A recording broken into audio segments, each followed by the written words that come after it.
Hi guys, welcome back to the channel. If you're new here, I am Anna and I'm a little bit spooky, and today we have this look. I feel like doing something kind of cyberpunk, a little bit summer, fresh skin, very light coverage, blushy, kind of bronzy, and I paired it with two different lip options as you saw in the intro, peachy lip, and then we also did the black lip.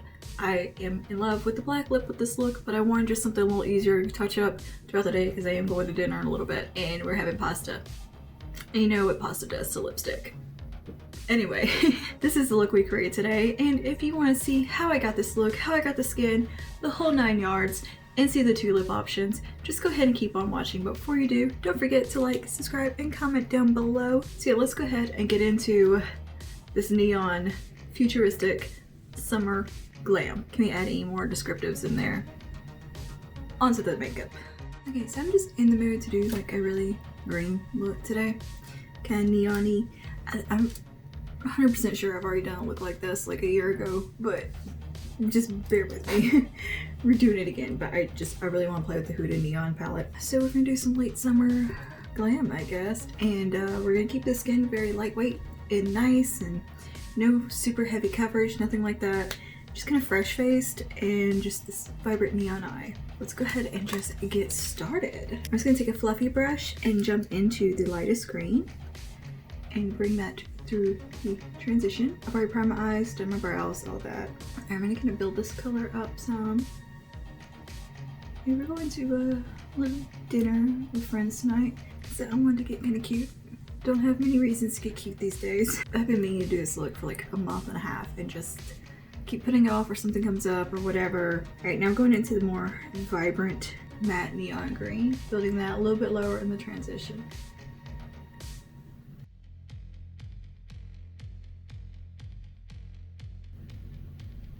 Really blowing that green out. I think this color tends to read more yellow on camera, but it is a lime green.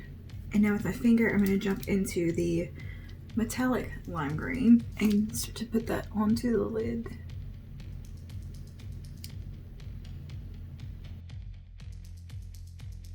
I'm not playing it super precise, I'm kind of letting it go up into the crease just a little bit. I just want a nice wash of lime green. The shade is so glittery and so fun. Oh, I love it. These shimmers in this palette in particular are very much like Super Shock shadows from ColourPop, that kind of putty type texture. So they play super good with a finger or a sponge tip applicator. I'm gonna go back to my blending brush with the matte green and just build that up a little bit. Okay, now I'm going to take actually a sponge tip applicator.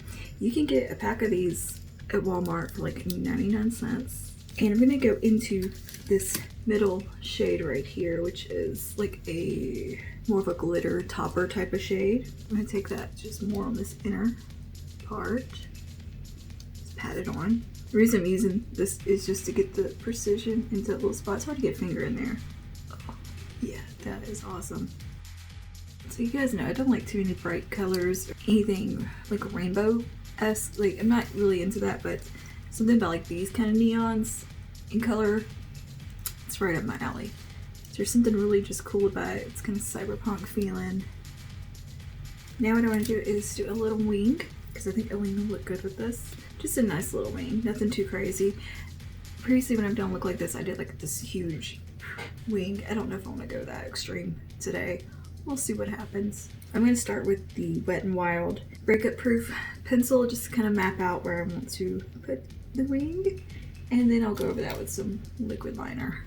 Also, this Breakup Proof liner from Wet n Wild is pretty damn good. Okay, maybe we'll do a bit of a wing. Got a little carried away. I'm going to go over it with the liquid liner just to kind of reinforce it. I don't know, I just feel like it looks good when I do that. I'm going to go in with the Balm Showing Liner. I'm just going to get that little bit of a crisp point with this. I'm going to kind of pull it in right here on this inner corner just a little bit. We can elongate the eye. I might come back and tweak that and possibly add like do that with eyeshadow, because I found I could do it with eyeshadow a little bit easier than I can with a liner, because it does start to kind of, it bleeds As you can see, it's kind of happening on this eye. It's bleeding just a little bit. All right, now we're gonna clean up any little bit that dropped down under my eyes with a little bit of primer and a Q-tip, and really make sure those wings are nice and crisp. I'm gonna take a little bit more of that metallic lime green and just really make sure it's vibrant. Okay, let's get started on the skin. First thing I just want to do is a light cream contour. I'm going to jump into Tars Pro Glow palette because there's a lovely cream contour product in here. And so I'm going to do keep it light. The skin's going to be light. We're not going to go too ham, says me. And just follow that natural shadow of the face. Alright, now I'm going to make my foundation combo of the L'Oreal Infallible Pro Glow and the Born to Glow from NYX. I just kind of want to see how they mix. I don't know. I'm interested. One's a little deep for me. The other one's practically a dead-on match. I'm intrigued to see what they look like together. I don't know why. Just being excessive today, I guess. Even though I do want that lighter coverage. I want just enough coverage to even out the redness, but not, you know, take away the freckles really, or too. I just don't want my face red. It really just blends the contour in just perfectly. I love that. And the shade I used, the contour shade, isn't super deep, too cool toned. It's very neutral, just kind of perfect for me. And doing it under the foundation, it's not gonna look so contoured and so full on. And this one's more of a lighter product, so it just works really well for this type of look. If I was going to do it a little more glam, that's a cream product I would use over foundation because it's not so heavily pigmented. It's one of the few that I kind of use either way. Most of my tend to use just under foundation. Yeah, you can see those foundations work pretty nicely together.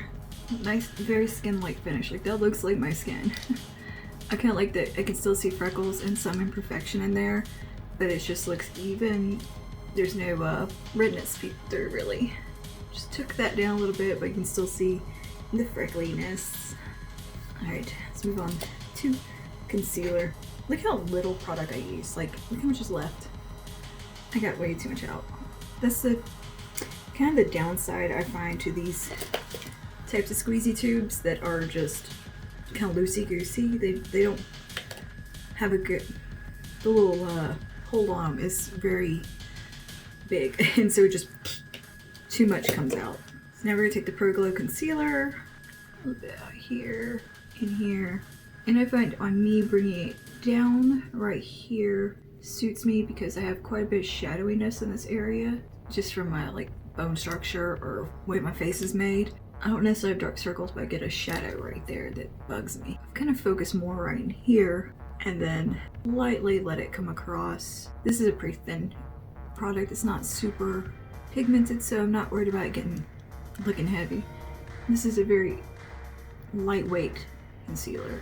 I just use it to highlight spots on my face that I feel like I could use a little brightening, I guess. Alright, I'm just gonna blend this in. That just lifts that shadow that I have under my eye nicely and brightens, but it doesn't like add crazy amount of coverage. It looks still skin-like. It just looks like you have perfect under eyes. So I like to take the end that had the foundation on and just make sure there's no, make sure the colors are flowing together and there's no like harshness or difference between the two spots. So make sure everything's blended and flowing nicely. Alright, now I'm going to set my face. I'm going to use the number 7 loose setting powder that I've really been into. I'm going to start with using a little brush just to set the under eye. Good God, dropping it. I'm not going to over set the face, I'm just putting enough. Well, hi Pumpkin. She decided to join me. When my husband's home and he's in the office, she likes to go back and forth between her beds and visit both of us. Just going to focus this in the T-zone. This is an e.l.f. Actually a blush brush. I really like it for kind of more strategic face setting. It goes around the nose in this area is my trouble spots. And my chin. Oh my god, around my mouth and chin. That's my oiliest area. And I'm just gonna do very light dusting around the rest of the face. Just super light. Actually right here at the temples to make it oily right there. That Tars Pro Glow palette, I'm going to take the contour shade in it, the powder one, and I'm going to take an e.l.f. highlighting brush and just very softly emphasize that contour with a light hand. I just want to get a little structure in there, knocking off a lot of the excess product. Alright, get a little shape around the nose. Alright, now I'm going to take a little bit of bronzer. This is the Sunset Striptease from Wet n Wild.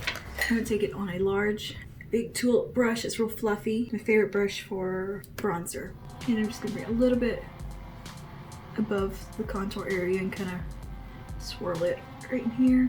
And the forehead. Just bring a little warmth in. I don't bronze my forehead a whole lot. Kind of experimenting. A little bit on the nose. And highlighter, I'm going to jump into the Moonchild Glow Kit from ABH. I'm going to take Lucky Clover, which is kind of a greeny gold. What's more green than gold? It's like a shift in it. And just hit the high points. I feel like this color just ties in really well with the eyes. You can bring it onto that brow bone a little bit. A little soft sheen in there of the greeny shift. And to warm that up ever so slightly, just a little warmer. I'm going to take a little bit of Lit from the Pro Glow palette from Tarte. Just a tiny bit because this shade is a little deep on me. I'm really taking off the excess of that. For blush, I want to use e.l.f. Primer Infused Blush in Always Cheeky. Nice peachy blush.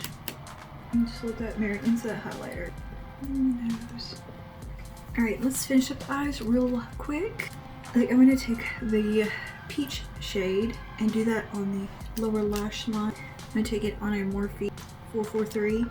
I'm just going to blend that along. No, not super precise. And we jump back to my little sponge tip applicator, and I'm going to take this just right in this little tear duct area. Cool. And it's a little sparkle right there. And a little bit of the white with the green shift we use on the inner corner. Amp that up just a little more. Let that flow down to the lower lash line. Okay, awesome. I like the way this is looking. Now to elongate the inner corner, I'm going to take a pencil brush and a little bit of a dark brown eyeshadow. I'm just pulling one from a random palette. I'm going to use actually the shade I use in my brows. So I just use a cool tone brown in my eyebrows. I'm just going to tap it right here. Just like that. It just kind of elongates the eye just a little bit. It just makes such a big difference to me. I love it. It can get a little messy throughout the day, so you gotta kind of be mindful. I like it looks so nice when you do it with like a brown rather than a black, because the black can really show it getting messy, but the brown is a little more forgiving. I'm gonna do some mascara, pop on some false lashes, and be right back for 2 lip options. Okay, now lips. Oh yeah, I went ahead and got dressed, fixed the hair, jewelry, all of that. Okay, so for lips, I have 2 options. You know what the first option is, right? Black. I'm gonna wear black lipstick because I think this would look amazing with black lipstick. So let's go and put that on and see how it looks. And did you think I was gonna pick another shade? Oh yeah, false lashes. I added those. And yeah, a little mascara. I like this look. Okay, here is the black lip. You know I like this one a lot. This looks awesome. I'm in love with this whole vibe right here. If I was not going to go eat pasta for dinner tonight, I would wear this black lip to dinner. But since, yeah, black lips are a little finicky and I don't want to be constantly touching it up all night, even though this is a stay on, it will still, I just don't need that kind of effort tonight. Anyway, I love the way this looks with a black lip though. If I was going out to like a club or to a bar, a rock show, something like that, I would definitely wear the black lip. I'd be willing to keep up with it, but going to eat a night of pasta and desserts and just a big dinner party, I don't think a black lip is the way to go, but I love it. I think it looks so good. This looks so good. The other lip option I want to go with is like a nice peach, like a bright peach. Not necessarily neon, but something warm, something summery, something a little bit of pop to it. So what I'm gonna do is take the Wet n Wild Gel Lip Liner in Bear the Comment, which is a nice kind of bright peachy shade. And I'm going to top it with the Pac-Man lip gloss in Clyde from their Pac-Man collections, the liquid catsuit. I think that this will be much more like an effortless lip to wear, where I won't have to constantly worry about it, and it'll wear it gracefully, and that way the eyes can be a star of the show. So let me remove this black lipstick, and we will now for the other lip shop option, which is our peachies. I'm gonna go ahead and line the lips. Thank goodness for micellar water to get that. Oh my goodness, this is all I have left. So my favorite lip liners. I'm gonna have to buy another one. And let me see if I have a lip color that I can pair with this that's vibrant. Oh please. Two orangey lips here. These are liquid suedes. I have the shade Orange County and Foiled Again. Let me swatch and see which one I like best. I'm gonna go do a little bit of Foiled Again, which is more of a coral. Just a light kind of stain. I don't want it to be like super like in your face neon coral. I just want a little hint of it. Alright, cool. I like that. And I'm gonna top it with Clyde. Okay, cool. I like that. Yeah, this is gonna be the wearable color. This is actually gonna be what I wear today, just because this is a very easy lip to maintain, even though it is kind of bright orange and fun, or coral and fun. It's just a gloss I can throw on. I don't have to worry about doing the lipstick and all the whole 9 yards again, just for touch-ups. It's fun, very summery. I mean, this is like August 19th right now, and I wanted to get in a good summer look before summer is over, because y'all know I am so ready for fall and not even into this summer anymore. But I wanted to play with some neons, and I think pairing with the black lip definitely brought a new element to make it wearable more year-round, for me anyways. It brought more of a cyberpunk kind of fun vibe, but this coral lip brings it definitely more of a summery, kind of laid back, a little bit more chill look, a little less effort, you know what I mean? A little more effortless. There we go. So yeah, thank you so much for hanging out with me today. I absolutely love the way this look came out. I know I've done something similar to this before, probably basically the same look last summer, but I think I changed it up a little bit, kind of amped it up with the lashes and the peachy under eye and the lip options. I did some different stuff, and I decided to include all the skin steps in here too today, and just sit down, have some fun, have a nice relaxing time while I have dinner going in the other room. Anyway, yeah, thanks for hanging out with me today. I will see you guys in the next one. Stay spooky, stay safe. Bye now.